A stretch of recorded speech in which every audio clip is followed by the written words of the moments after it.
আসসালামু আলাইকুম, welcome back to my channel NB রান্নাঘর। আজ নিয়ে এসেছি টক মিষ্টি কাঁচা আমের জেলি বা জ্যাম।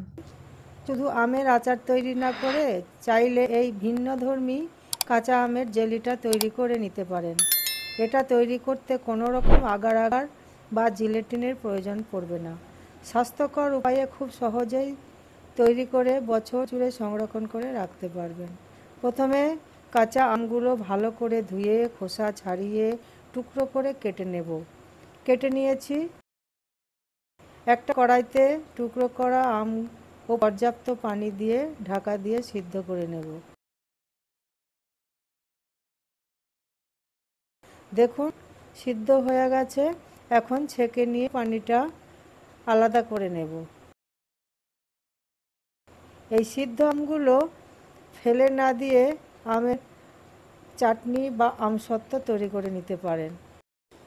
আমসিদ্ধ পানিটা একটা বাটিতে ঢেলে মেপে নেব। এখানে এক বাটি থেকে একটু কম আছে। এই বাটির মাপে চিনি দেব। যতটা পরিমাণ পানি হবে ততটাই চিনি দিতে হবে। কিছুক্ষণ জাল করে নেব। দেখুন যে ফেনা ফেনাগুলো হয়েছে এগুলো তুলে ফেলে দেব। এখন দিয়ে দেব ফুড কালার। ফুড কালারটা একদমই অপশনাল। ভালো করে মিশিয়ে আরও কিছুক্ষণ জাল করে নেব। এখন দেব এক মুঠি ভিনিগার। ভালো করে মিশিয়ে নেব। আমি প্রায় 10 থেকে 15 মিনিট জাল করে নিয়েছি। এখন একটু হাতে করে নিয়ে চেক করে নেব। দেখুন 2 আঙুলের মাঝখানে একটা সুতোর মতো হয়েছে, তার মানে আমার জ্যামটা তৈরি হয়ে গেছে। আমি নামিয়ে নেব।